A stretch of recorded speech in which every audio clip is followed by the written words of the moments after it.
So tell me what's going on for you and how could I help? So I got my binder going. I've been reading the articles. I went to start my day one and I said, nope, I'm going to wait until today because I know I keep procrastinating, but I was going to wait till today because I paid for the, what was it? The one with the $99 subscription? The Law Hub Prep Plus. Yes. And so I paid for that. And then because I was going to start Friday, I think you can remember, but then I said, well, okay, I'll start when the week starts off because that'll help me to carve off the time, right? No, Sunday could not do it. My daughter was like crazy. So my mom just got diagnosed with type 2 diabetes. And so she's been trying to manage it, right? And she's my primary care person for the little one in the background.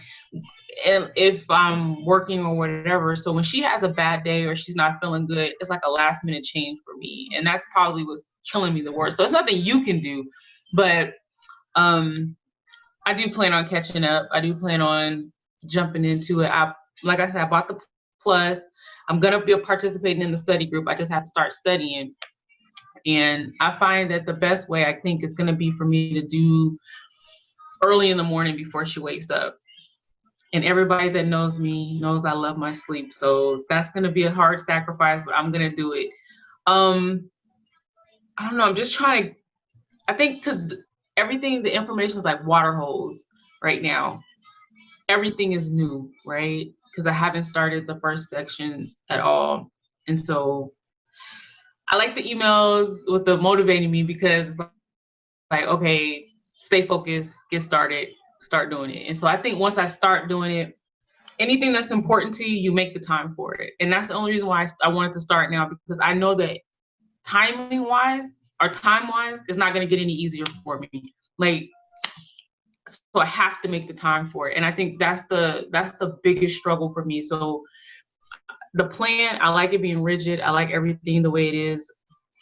I don't know. I just have to focus. So there's nothing really I think that you can do that I'm thinking of. No. You could have all the resources and support in the world. If you don't have the time, it's hard to move forward. But the good news is It sounds like you're committed and you're going to do what you can, and obstacles will come up and you'll work around them. If you have to cut into sleep a little bit, you have to cut into sleep a little bit. And the study plan, that is more important for the level of specificity it contains about what to do than the exact day-by-day breakdown. So if you can only carve out a half hour in the morning, an hour in the morning to keep moving ahead, then that's what you do now. And maybe things free up later and you can devote more time. But as long as you can get a little bit of momentum, that'll keep you in the game. I think that's why this weekend I reading the articles and starting the binder. And then I printed off, it's actually sitting right here too, because I was upstairs and I printed it. One of the emails that you sent today, it had the stuff about the behind the scenes for the former LSAT question writer. So I printed that off and I'm planning on reading that. So what I'm doing is as I read them, I put them in my binder, like a document protector, so that I can go back to them if I have to. And I have it sectioned off by like the subject or what it is.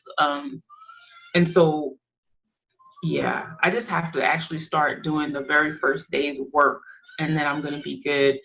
But again, I'm going to do it in the morning. Some days my daughter takes a nap, some days she doesn't. But I feel like when she takes a nap, I can get 30 minutes in then, you know what? And so this week is the week I have to start. Like, I just have to do it.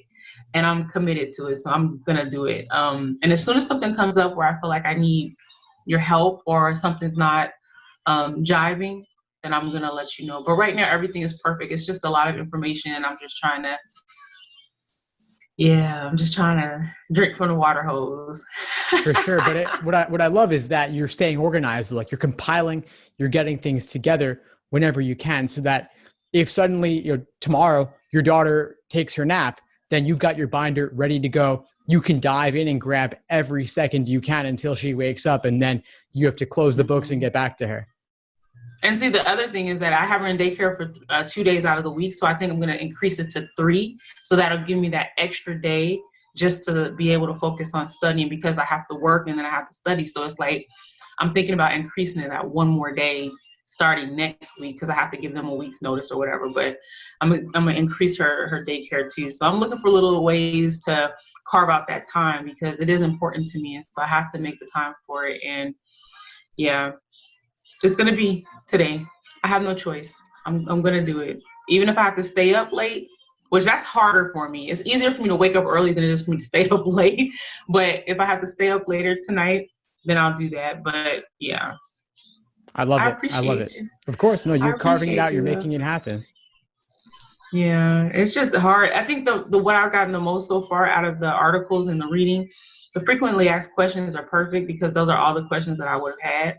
But the mindset ones, the articles that I read today, I do not have the LSAT mindset at all. When it comes to the logical reasoning and making it fun, like finding the flaws in people's arguments, that's probably going to be something that I'm going to be able to start trying to do because I don't always think that way.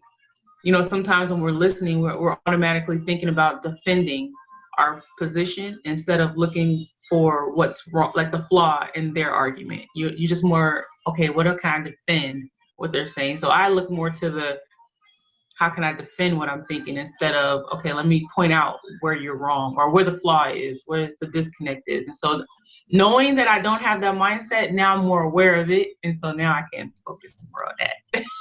I love it.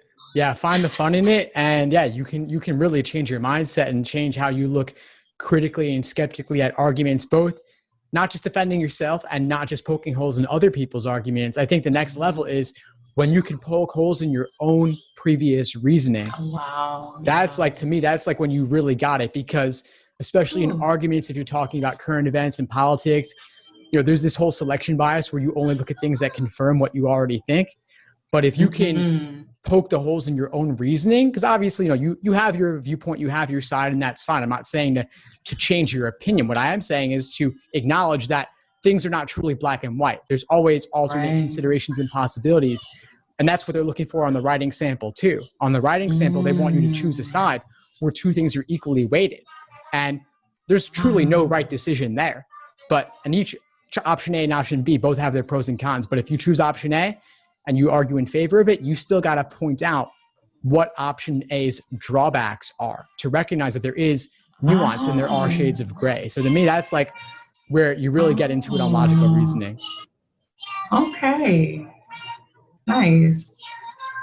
I don't know. What else Steve, you sitting here, you put me on the spot. I don't know what else to say. No, there's nothing else you have to say right now. I mean, I think we got some good insights into how you can set up your day, how you can set up your week, how you can structure things. It sounds like you have a good plan. So we could just leave it at that for now. And then as future things come up, bring them up in class, bring them up in the group coaching, and we'll address them as they come up. So I will ask this. So with the classes, so I click on and I RSVP when there's an availability for me to RSVP, right? But then sometimes it doesn't have that. And so I just think that, okay, I'm just supposed to click on that link at that time. Correct. And so I'm following, so I got the study plan, right? So we have the study plan, but then we also have our lessons and our webinars. So I've been going through the lessons so far, like this weekend I spent some time going over the different orientations, and then I think I got the question and answer, and now I'm to the very first like real one. So do I need to bounce over to the webinars every once in a while, or should I just go by the lessons and only, like, what's the best way to use everything that I'm given? Because I gotta map stuff out, you know what I mean? So you probably can tell that already, but I can sometimes analyze to the point of, they call it, analyzation to the point of paralysis, like until I don't move because I'm too busy trying to analyze a strategy or come up with a plan that I actually don't execute. So again, recognizing my own weaknesses. That's something that I'm trying to figure out how I can use the best of all three. I got the study plan part down. I got the lessons down because now I know I can just go in there, and then I learned how to mark them complete. So, okay, got it. Now I can do that. But how do I include the webinars? What's the best use of the webinars as well? Yeah, great question. So the live events that are happening each week, those are basically just a place for you to connect with others and to ask your questions to me and to others live as things come up. Everybody's at a different point in their prep. Everybody has different areas of strength and weakness. So some people are at week 1, some people are at week 7, and some people are taking the LSAT in July, others are taking it in November. And so everyone's going to be at different points. And the group coaching is agnostic of all of that. It doesn't care where you are. We just address things in the moment as they come up. Those who are further down the path can support those who are just getting started. And everyone can get some insights from that too. Everyone can listen and benefit, and I answer and others answer as well. So that's a place just to bring things, challenges as you're facing them as they come up. For the other classes, like the workshops, like on flaws that we've done recently, that's a place for us to go in depth and granular on flaws, and you can ask your questions in real time. The other webinars, that's just more food for thought on things like admissions or what law school is looking like these days, all the peripheral stuff that's not exactly the LSAT, but is obviously relevant to you and your journey.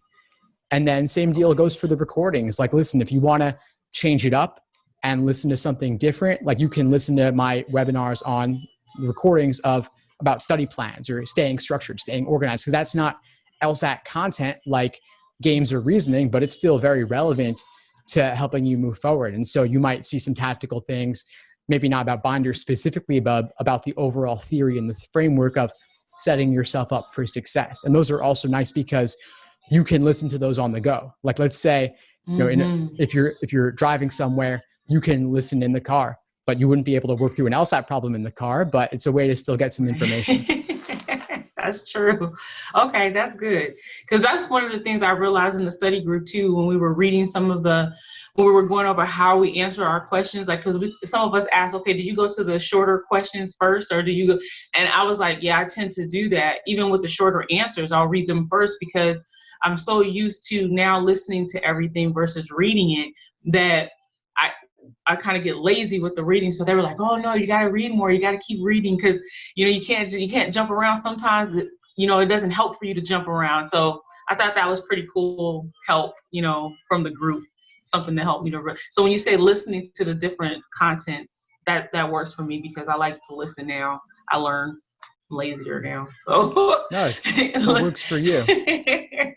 So no, that's it. That's all I got, Steve. Like, I'm cool. I'm thankful. I'm happy to be part of the group. I'm happy to have you in the course. You've been contributing a great deal already, and I'm excited to have you in it going forward. I'm telling you, I appreciate it. I'm pumped up. I didn't even have any espresso this morning. Normally on days like this, I'm like, oh, I got to go get my chai tea with a shot of espresso, my dirty chai. But today I didn't do it. I just hung out with the green tea and worked my way through the day, the first part of the day. So nice. I love it. I love the energy. Well, keep at it, Markeisha. I'll see you in class tonight, and anything comes up, let me know. Okay. Thanks, Steve. Of course. You have a good one. Thanks for tuning into the show. Please subscribe if you haven't done so already to be notified of new episodes as I release them. And feel free to reach out if you need anything at all as you move forward with your prep. I'm happy to help however I can. In the meantime, I wish you all the best and take care.